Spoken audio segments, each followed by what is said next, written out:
Hey guys, how's it going? It's Kyle here with another Awaken Chaos Era video. And in today's video, I'm going to talk about the top 5 mistakes I see people make in Awaken Chaos Era. So if you're a veteran of this genre, coming from other games that are similar to this, like Raid or Summoner's War, or if you're brand new to this genre, I think this is going to give you a couple good tips here on making sure you're doing the right things when just starting this game. We got global launch coming here very soon, I believe in about a week is what they've announced. If you're just hopping in, this will be a good place to start so you don't make these crucial mistakes that can really set you back here in Awaken Chaos Era. The first one is going to be not focusing on the adventure. This is by far the best way to progress here. It's really just that simple of just pushing through the campaign as soon as possible.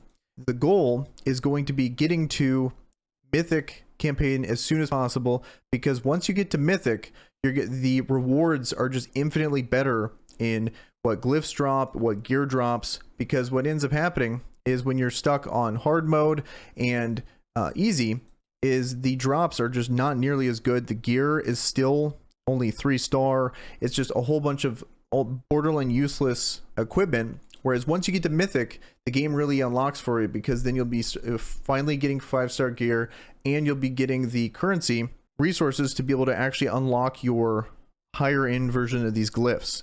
Because for an early game player, it's by far the best thing to spend your energy on, because it's not only giving you 5-star gear finally, it's giving you the glyphs so you can level up your characters, and it's the best way to get jelly. So it's a no-brainer. Push through Mythic campaign as fast as possible. That's gonna be your overarching goal for the majority of the early game. Number 2 mistake I see people make is not focusing on one hero at a time. It's way better to have 160 than it is to have a whole bunch of 50s, because what happens is it's going to be boosting up your base stats by leveling up this hero to 60, and you want to focus on your main damage dealer to be the one that you 60 first. And in the beginning of this game, you get beginner summons. I have a video specifically talking about the best legendaries to pick from there. If you want to check out that video, it goes way more in depth than I'm going to cover in this video here. But for the most part, most people are picking either Hydri, Evra, or Valeria down here. One of these three are probably going to be the most popular. They're AoE damage dealers. They're very good. They all have their pros and cons that I go over in that video. You want to make sure all your resources go to these heroes. You want to take them to 60 first. You want to max glyph them. You want to put every possible resource on these heroes as soon as possible, like I did here, because these are going to be the backbone of your team in clearing the waves in campaign. Campaign's full of a whole bunch of enemies, and the best way to clear them is going to be strong AoE damage. And then your support heroes around them don't need to be fully maxed at the moment. The best bang for your buck is going to be maxing this guy and pushing through. This is very similar. If you're used to these kind of games, this is exactly how you do it, and it's no different here in Awaken Chaos. The number 3 mistake I see people make is neglecting their foodie missions.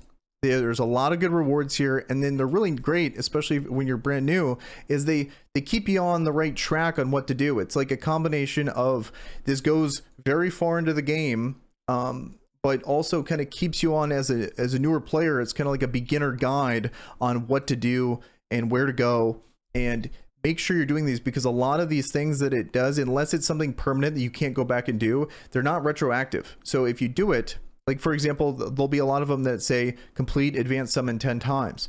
And if you've already completed advanced summon 10 times, which is essentially the gotcha system in this game, but you didn't send 5 friend requests, it's going to make you summon another 10 times. So there's a lot of things in here that are really gated by make sure you're on that foodie quest. So regardless of what you're doing, drop everything and always do the foodie quest that it's telling you to do if you can. If you can't and you're waiting, cool. But if you can do it, that needs to be your number 1 priority, or it's going to set you back tremendously, because a lot of things in this game are very time gated. Like you can only do X thing 5 times a day, or you can only do this thing, and you would need to get to a certain level, but it takes doing a mission that takes like 18 hours or something like that. Like real time gated, doesn't matter how much you wail, you will be stuck, and it's gonna hinder your progress. 4th mistake I see people do is not doing all their dailies. This is a really good way, in combination with the foodie guide, very similar, but these are going to be more daily.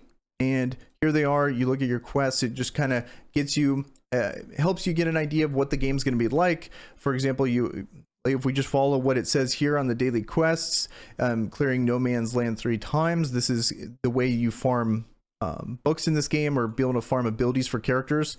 and level up their abilities here. That's where no man's land is in those dungeons. So getting these high up there, you just need to go into the dungeon, go to no man's land, do a couple of these per day. But then these are going to be something you're going to farm considerably, especially for your main heroes to level up their abilities. But it's trying to give you an idea of what that is. And then make sure you do an arena. Arena is a great way to get a ton of rewards here. This takes time, but some of the best rewards are in the arena shop here, where weekly, I mean, you're probably going to be getting this, semi-monthly, but this is an Ascension 4 and a Legendary Hero. These are very rare or very expensive. So being able to get these from the arena shop, making sure you're doing those every day. You can be getting pulls here. And then sometimes the gear is worth it, but I would say for the most part, it is not.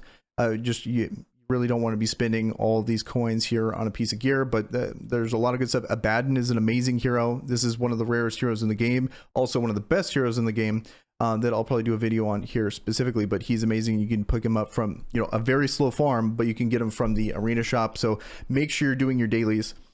A big thing too is these bounties. And so this is essentially like a daily thing where you only get 5 of these keys. There's no way to whale on these. You can only get 5, but this is progressively harder and harder content that you want to make sure you're doing as much as you can. You want to be gated on a mission that you can't do. And don't be like me and slack off on doing these, because this is going to be something that's always going to set you back. Like if you can finally, let's say if I could beat all these, or if I can beat Stage 81, for example, I won't be able to do that until tomorrow, regardless of how easy it is for me. So make sure you're doing that, because these things are also one of the biggest gates for your foodie missions here.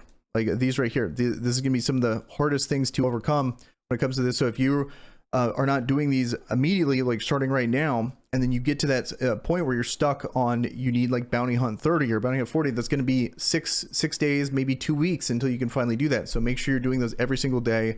It was one of those things that I was a little late on. I feel like I was a couple days late on when I finally figured out what this was and how important it was. Don't make that mistake. And plus you get good rewards too. They're like a no-brainer. The only thing would be is if you are legitimately stuck on the content, then fair enough. Hopefully you'll get stronger later and then be able to beat it here shortly. And a big one too, I almost want to make this its own thing because it's so important, because it's just like it's very similar to the bounty hunt, but it's not like actual hard content. All this is taking the heroes you have and sending them on a mission, and then after a certain amount of real time they'll come back and you get a small reward. But the big thing is this dispatch level. See how many of these you got to do, and once you do, you can move up in the rankings. So I'm on rank 4, going to rank 5. This is purely just a time gate that you want to make sure that you're doing these. It's tedious. You have to come in here, once a day, pick up all your dispatches. But if you're not doing this, and you're slacking on this, or don't know this content exists, it's going to put you back very far, because there's no way around how long this is going to take. You can get and speed it up with the dispatch ability, but this requires you to be doing dispatches to be able to speed up the dispatch ability. So you have to do these. There's no way around it. And this is going to unlock once you start to get like dispatch rank 3 or dispatch rank 4, that's going to unlock things further on here in the foodie missions too. So they all kind of work together in one gates the other. So you really want to be making sure you're doing these every single day. Fifth and final mistake that I see a ton of people make, and especially if you're coming from raid, is a little different on how much they value leveling up gear. In this game, getting a piece of gear fully maxed, you really got to like that piece of gear, because the currency involved in taking, or the resources involved in taking up a piece of gear all the way up to 15 is enormous. So you want to make sure like even going from 12 to 13 is insane. So for the most part, when it comes to gear, you want, I would say 9 is a good sweet spot, unless it's a really good piece to be able to take it up. And that's going to come to experience. I'm going to talk about specific videos when it comes to gearing and what I consider good pieces of gear and what I consider bad. But for the most part, I would stick with 9. Like 9 is going to be a good thing. Like a lot of things, I've cleared a lot of content which is good 9 level gear, in this game.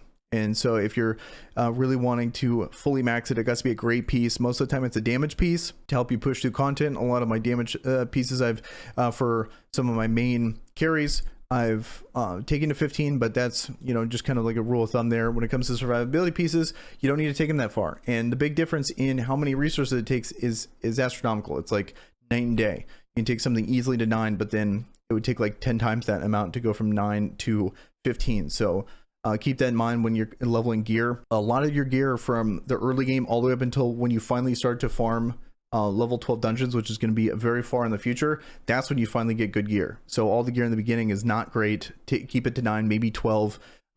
Be very careful in the gear you take all the way to 15, because it's such a rare resource in it. So unless you're whaling, really important to just make sure you take it to 9 or 12. And even if you are whaling, it'll save you a lot of money if you are careful with that resource. So, all right, guys, well, that's gonna do it for this video. If you found this video helpful, please like the video. Also subscribe to the channel if you're looking for more Awaken Chaos Era content. And with that, guys, I'm out. Peace.